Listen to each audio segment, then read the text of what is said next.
Bonjour à tous, on se retrouve pour une nouvelle vidéo sur la chaîne Texamas. Cette fois-ci pour une vidéo que j'attends de faire depuis très longtemps. Et cette vidéo, c'est l'update de ma config personnelle, celle que vous voyez à l'arrière-plan de pas mal de vidéos. Bon là, elle est un petit peu cachée par le boîtier, mais normalement vous la voyez derrière. Et quand je suis en Texamas Show, vous la voyez aussi toujours derrière. C'est la config que j'utilise pour jouer, pour travailler, éditer mes vidéos. Donc c'est une config très importante. Et du coup, après avoir assemblé toutes les Infinity Stones pendant ces mois, vu que la situation est plutôt compliquée pour certaines pièces ces derniers temps, je pense que vous devez le savoir, j'ai enfin toutes les pièces pour monter ma config. Cette vidéo est donc une présentation de toutes les pièces, pourquoi je les ai choisies, d'où je les ai obtenues aussi. Certaines pièces j'ai achetées, certaines pièces m'ont été données par des marques, donc je tiens à être transparent pour tout. Et du coup, voir un petit peu tout ce que j'ai choisi pour cette config. Et le montage de la config d'ailleurs se fera en live ce samedi 1er mai à partir de 14 h sur la chaîne. Ça devra apparaître automatiquement dans votre boîte d'abonnement. C'est un live YouTube. Et du coup, n'hésitez pas à venir voir, même si c'est juste pour dire bonjour. Ça devrait durer pas mal de temps parce qu'on a du water cooling à faire forcément. Je pense que vous devez le voir un petit peu avec les pièces ici présentes. Donc yep, ce sera long et je ne sais pas si on aura fini à temps. Mais je tiens déjà à faire ma config correctement et puis j'aime bien prendre du plaisir à bien mettre les câbles comme il faut, que ce soit tip top nickel. Donc je prendrai mon temps clairement, mais je pense que ça vaudra la peine. Donc maintenant parlons des pièces. J'aimerais remercier d'ailleurs 3 marques qui ont répondu à l'appel pour cette config et qui ont fourni tout ce qu'ils pouvaient pour rendre cette config possible. Un grand merci à eux. C'était Asus, IK et G-Skill. Et il y avait aussi une personne qui a pas mal aidé avec son expertise, c'était Axiom Modding. Il a notamment fait un mod sur la carte mère, vous allez le voir. Et du coup, un grand merci à eux. Ça n'aurait pas été possible franchement cette config. Et ça m'a permis de me concentrer sur d'autres pièces avec mon budget tout simplement. De me dire, ok, vu que je n'ai plus forcément besoin de payer ça, je peux me permettre de prendre ça pour rendre la config vraiment parfaite comme je le veux. C'est clairement une config overkill, vous allez le voir au niveau des pièces. Mais ça me fait plaisir, c'est un petit peu le rêve de n'importe quel geek, avoir la meilleure config possible. D'ailleurs, vite fait, avant de présenter les pièces, un truc très important, c'est le thème. Vous allez le voir avec notamment le boîtier et tout ça. Mais je cherche un thème ici noir et blanc. Donc il y a du blanc, mais aussi des accents noirs et aussi bien souvent une couleur tierce qui permet de contraster un petit peu entre les deux, qui est le gris ou des fois un petit peu une finition nickel, notamment avec les embouts de water cooling ou même certaines pièces comme des radiateurs ou autre chose. Vous le verrez dans les pièces justement. La première pièce importante pour cette config et pour n'importe quel PC, c'est le processeur. Je l'ai acheté par moi-même d'ailleurs et c'est un 5950X. En réalité, je voulais prendre un 5900X, mais ils n'étaient pas en stock. Donc j'ai pris le 5950X d'AMD, qui est un processeur, je vous rappelle, 16 cœurs, 32 threads, assez overkill, même totalement overkill. Il n'y a pas vraiment de désavantage à prendre ce 16 cœurs par rapport au 5900X, parce qu'il reste toujours à bonne fréquence et a des très bonnes performances dans les jeux, ce qui est important pour moi.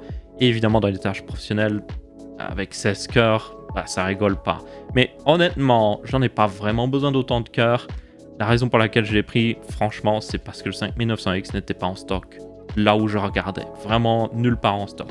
Maintenant, il est un petit peu plus en stock depuis, parce que j'ai rassemblé les pièces au fil des mois. Mais quand même, je l'ai eu à un prix raisonnable, donc ça valait quand même la peine pour moi. Et du coup, ça permet aussi de remplir cet objectif d'avoir une config complètement overkill. Du coup, avec un tel processeur, évidemment, il nous faut une très bonne carte mère. Donc ici, nous avons la Asus X570 Dark Hero, qui est un peu la version 2 de la Crosshair Hero 8, si je me souviens bien son nom. Il y en a qui vont se moquer parce que j'ai prononcé 8 comme ça. Je suis belge, je rappelle. Dans tous les cas, c'est une carte mère complètement overkill. Merci à Asus d'ailleurs de l'avoir fournie. Elle a un très bon potentiel d'overclocking. J'ai fait une vidéo dessus. Vous pouvez aller la voir.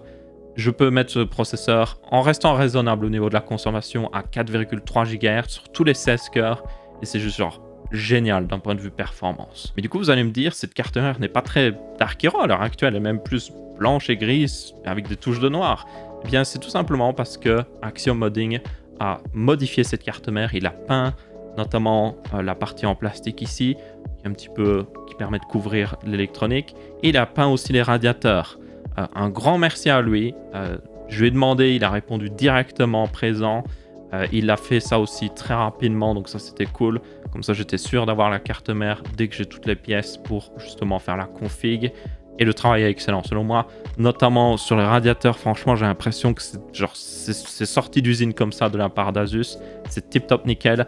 Et vous voyez qu'il a même peint le long des lignes originales par exemple, décorations Asus. Donc là, par exemple, il y a un écran un petit peu RGB, mais il fallait conserver ça, on ne pouvait pas peindre par-dessus. Eh bien, il a masqué tout et tout est conservé. Et franchement, ça rend nickel. Et comme vous pouvez voir, ça va compléter plutôt bien le thème noir et blanc justement de notre config. Du coup, n'hésitez pas à découvrir un petit peu Axiom Modding. Il a un Facebook ainsi qu'un Twitter. Il poste souvent des photos et même des vidéos de temps en temps de ses mods. Comme ça, vous pouvez voir ce qu'il fait. Et il fait franchement, selon moi, des trucs incroyables. Et si vous aimez bien les PC, bah, ça fait plaisir de temps en temps avoir une photo d'un joli PC dans votre fil Twitter. Quand vous êtes en mode, oh, c'est clair. C'est comme quand vous aimez les voitures, vous aimez bien avoir une jolie voiture de sport ou autre chose qui apparaît dans votre fil de temps en temps, ça fait plaisir. Sur ce processeur du coup, et sur cette carte mère, vous avez dû le voir, il y a un monobloc de chez Ike. Ike a fourni tout ce qui est au niveau water cooling, je rappelle, un grand merci encore une fois à eux. Donc ici, vous avez le monobloc pour la Crosshair Hero, qui est compatible avec la Dark Hero, pour information. C'est exactement la même carte mère d'un point de vue physique. Il y a des changements plutôt au niveau BIOS, et aussi certains changements physiques qu'on ne voit pas forcément. Mais du coup, le monobloc passe nickel et ça nous permettra de refroidir le processeur et les VRM. Honnêtement, c'est pas vraiment nécessaire parce que les VRM sont déjà très bien refroidis de base. La raison pour laquelle j'ai pris un monobloc, c'est plus pour l'esthétisme, honnêtement. Parce que franchement, un bloc CPU, même de chez Ike, marcherait déjà très bien avec le 5950X. À côté de ça, vous avez les slots de RAM qui ne sont pas populaires à l'heure actuelle parce que la RAM est juste ici. C'est de la Trident Z Neo de chez G-Skill.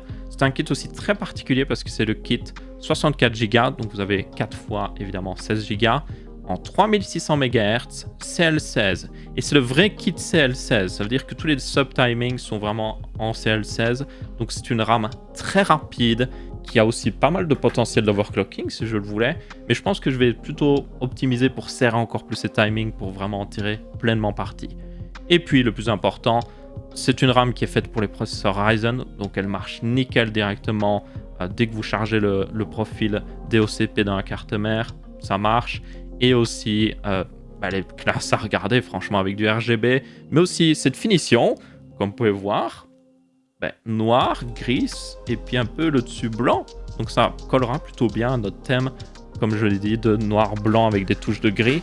Et évidemment, comme j'ai la possibilité de faire du RGB, notamment avec le monobloc et tout ça, je vais plutôt mettre tout en blanc pour renforcer ce côté blanc et noir et tout ça. Du coup, ça c'était pour tout ce qui est sur la carte mère.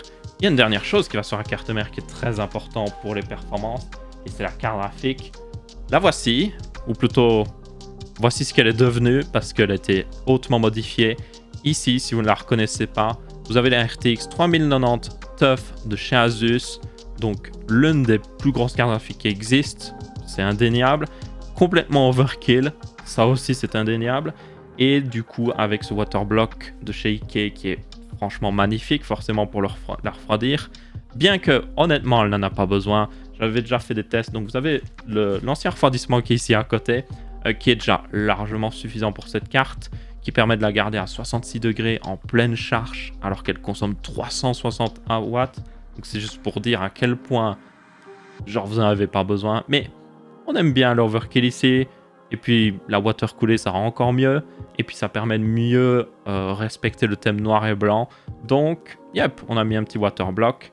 Et du coup, ça lui permettra aussi d'atteindre encore des meilleures performances et de la refroidir encore mieux. Évidemment, pour stocker tous les jeux auxquels on va jouer avec cette carte graphique, il nous faut un bon SSD.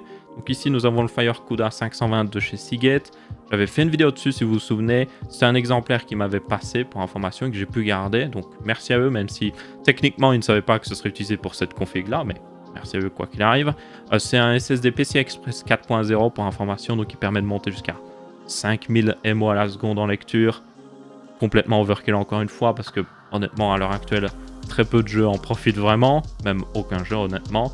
Et même les programmes professionnels, à part ceux qui sont faits pour ça, n'en profitent même pas vraiment. Genre Adobe Premiere que j'utilise pour le montage, n'en profitera pas vraiment. Mais au moins, je suis sûr que si j'étais limité par le SSD, je le serais plus maintenant. Maintenant, il faut une pièce très importante pour alimenter toutes ces pièces qui consomment beaucoup d'énergie, surtout la carte graphique. C'est une bonne alimentation. Ici, j'utilise ma bonne vieille alimentation que j'avais achetée par moi-même et que j'utilisais dans mon ancienne config et qui est une Seasonic TX, si je me souviens bien, Prime en 750 watts. Donc, c'est une alimentation certifiée Titanium. Donc ça veut dire qu'elle a une efficacité qui peut atteindre genre 96% si je me souviens bien, donc très efficace. 750 watts, certaines personnes vont dire en mode oh 750 watts c'est pas overkill, et puis c'est peut-être est-ce que ce serait pas justement pas assez pour certaines de ces pièces ici? En réalité c'est assez, parce que même si la carte graphique consomme 300, même 400 watts, le processeur consomme 150 watts, on a encore de la marge, surtout qu'après derrière, bon la RAM consomme mais pas énormément. Il y a évidemment tous les ventilateurs et le RGB, et un petit peu le water cooling, mais c'est juste la pompe pour le water cooling. Non, je n'atteindrai pas les 750 watts, et ça en tenant compte que je charge à 100% la carte graphique et le processeur. Ce qui est très rare de faire honnêtement. Même quand vous faites des rendus, il y en a toujours un qui est un petit peu en retrait, et vous n'êtes jamais à 100% sur les deux, à part dans les jeux évidemment où là la carte graphique va être à 100%, mais yep, le processeur lui ne sera pas à 100%. Donc c'est suffisant. Plus serait mieux, surtout pour l'aspect overkill. Mais honnêtement, je voulais en acheter une plus overkill, justement, pour vraiment remplir le truc overkill. C'est juste qu'il n'y en a aucune en stock. La seule en stock, c'est la modèle 750 watts. Mais je suis en mode, je l'ai déjà, donc ça ne sert à rien. Donc, yep, ça suffira pour le moment. C'est une très bonne alimentation, faut pas déconner. Et franchement, ça ira très bien pour alimenter toutes ces pièces. Maintenant, on arrive à la pièce la plus importante, c'est celle qui englobe toutes ces pièces, qui permettent de les abriter, de les maintenir en place et de donner du style à la config.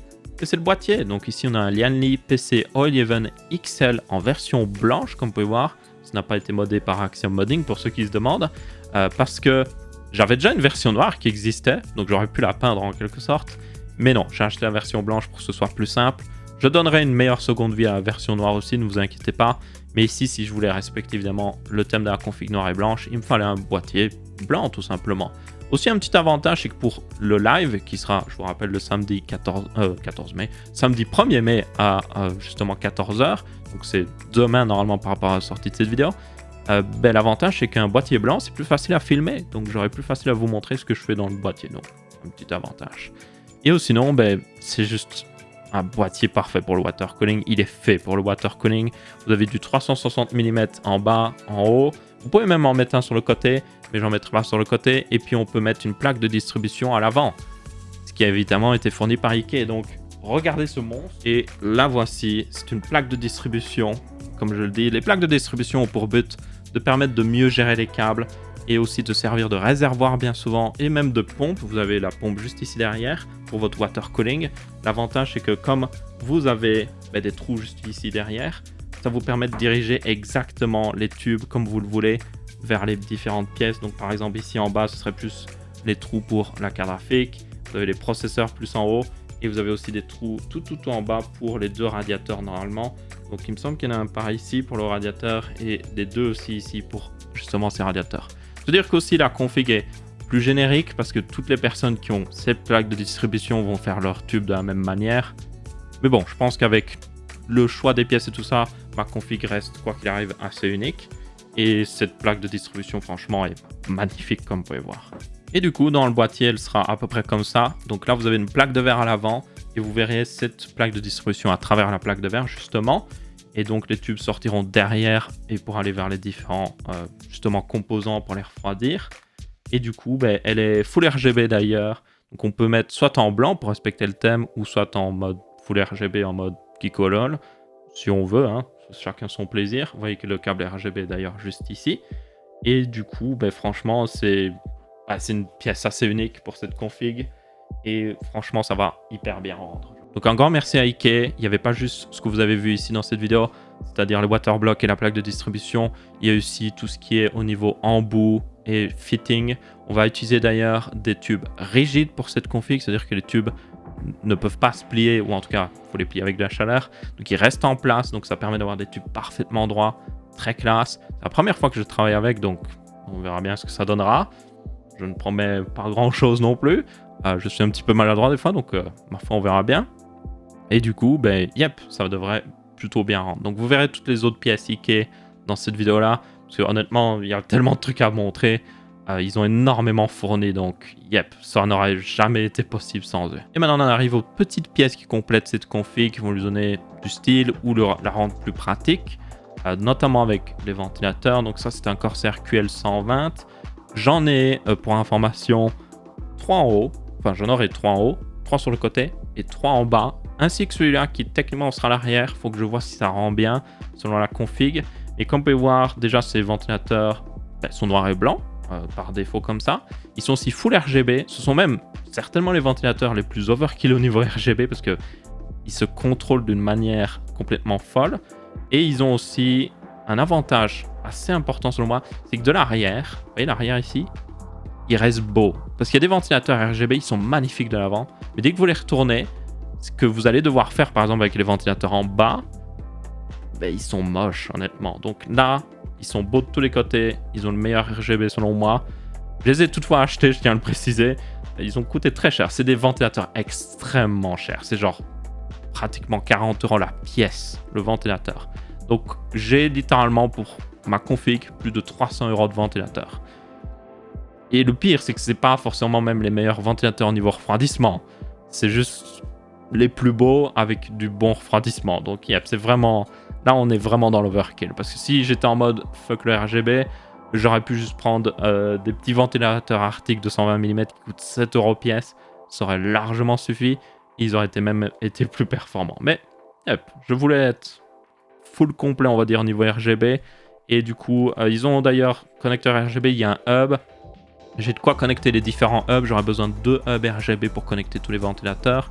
J'aurai aussi un Commander Pro, qui est le Commander Pro que j'utilise depuis en réalité pas mal de temps. J'ai même peur d'ailleurs que si ça continue, il va peut-être mourir. Ça fait longtemps que j'utilise. L'avantage du Commander Pro, c'est si vous n'avez pas un petit boîtier où vous pouvez brancher des ventilateurs, mais aussi une sonde de température. Et ça, c'est très important pour moi parce que je vais mettre une sonde de température dans cette config quelque part. Et cette sonde me permettra de monitorer la température du liquide. Vous allez me dire à quoi ça sert de pouvoir monitorer la température du liquide de refroidissement.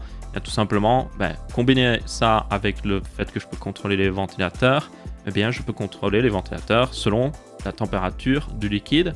Et donc, au lieu de contrôler les ventilateurs selon la, par exemple, température du processeur ou de la carte graphique, ce qui des fois est un petit peu embêtant parce que si le processeur chauffe d'un coup, les ventilateurs vont d'un coup aller à leur régime maximum, ce qui va faire du bruit et pas très agréable et un petit peu stupide parce que quand vous avez un water cooling, l'avantage du water cooling, c'est que l'eau permet d'encaisser la chaleur. Le temps que l'eau chauffe, même si votre processeur d'un coup booste à 5 GHz sur un seul cœur, il fait une tâche très compliquée, l'eau ne va pas chauffer tout de suite, elle peut continuer de le refroidir comme si de rien n'était. Par contre, si vous commencez à lancer un rendu pendant 40 minutes, là, ça va chauffer petit à petit. Et du coup, si ça chauffe petit à petit, les ventilateurs vont petit à petit tourner plus vite pour empêcher que ça monte trop haut et que ça redescende même. Et donc, ça permet d'avoir un PC beaucoup plus silencieux parce qu'il monte très lentement en régime et puis il redescend très lentement aussi. Donc, vous n'avez pas des hausses de ventilateur puis suivies d'une baisse. Selon moi, un PC silencieux, c'est un PC où le ventilateur ne varie pas tout le temps justement en vitesse de ventilation. Et donc ça donnera, selon moi, la config la plus silencieuse possible et la plus agréable aussi à utiliser. Et du coup, c'est à peu près tout pour cette vidéo. J'espère que vous avez bien apprécié. On se retrouve du coup en live, si vous voulez suivre en tout cas, demain normalement ou ce samedi 1er mai à partir de 14 h. Si vous n'êtes pas là pour suivre, il y aura une rediffusion, pas d'inquiétude. Et aussi, je rappelle qu'il y aura une vidéo finale qui montrera la config. À savoir aussi que j'ai capturé, ou plutôt j'ai pris des notes, notamment des températures avant, un petit peu des performances globales avant, comme ça je pourrais faire un avant-après, genre avant watercooler et puis après. Et ça devrait être plutôt intéressant. Et du coup, c'est à peu près tout. Merci à tous. Merci aux marques qui ont répondu présent, que ce soit Asus, Ike ou même G-Skill. Et un grand merci aussi à Axiom Modding d'avoir rendu tout ça possible. On se retrouvera pour le montage de cette config. Et en attendant, je vous dis ciao ciao.